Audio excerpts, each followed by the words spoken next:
Good day, Bulacan Locals. Ako po si Brother Hans Wilson Reyes po, isa pong lingkod simbahan dito sa parokya ng Mahal na Birhen ng Santo Rosario, Makinabang, Baliwag City, Bulacan. So sa pagtatapos po ng ika-19 na siglo, around 1890s po, isang paring Kastila po ang naglalakbay mula Kingwa sa ngayon po ay Plaridel, patungo po sa parokya ng San Agustin sa Baliwag. Sa kalagitnaan po ng kanyang paglalakbay, siya po ay napagod. Kaya po siya ay nagpahinga sa ilalim ng isang puno ng akasya na ngayon po ay makikita natin sa labas po ng aming parokya na nakatayo pa rin po magpasa hanggang ngayon. At sinabi niya kailangan na merong maitayong kahit isang maliit na bahay dalanginan, meron siyang isang imahen ng Mahal na Birhen ng Santo Rosario. Handa niyang ipagkaloob sa mga mamamayan upang maidambana sa itatayong kapilya at upang gawing patrona ng buong baryo.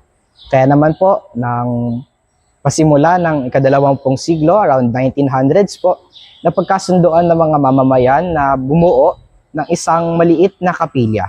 At ngayon nga po, dinambana po nila ang Mahal na Birhen ng Santo Rosario bilang kanilang patrona.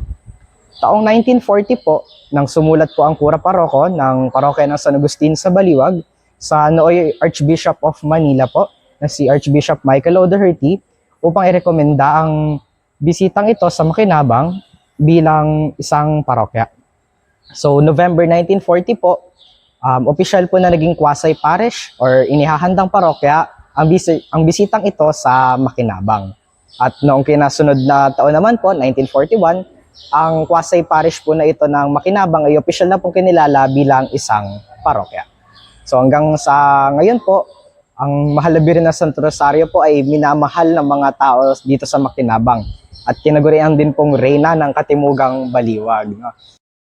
Dito po sa parokya ng Makinabang, ang pistang pasasalamat po or pasasalamat po ng buong barangay para sa masaganang ani ay pinagdiriwang po tuwing huling linggo ng Abril. So ito po ay taunan po namin isinasagawa. Ganyan din po, isinasagawa din po namin ang pistang patron o ang dakilang kapistahan ng Mahal na Birhen ng Santo Rosario ng Makinabang tuwing October 7. So katatapos lang po siya noong nakaraang Martes po, October 7, 2025. At kaya din po, sa susunod na taon po, 2026, amin pong ipagdiriwang ang 85th founding anniversary po ng aming parokya. Sa mga nanonood po ngayon, welcome po kayo na bumisita dito sa aming parokya upang makita po, masaksihan, at makita ang ganda ng Mahal na Birhen ng Santo Rosario ng Makinabang. Maraming salamat po.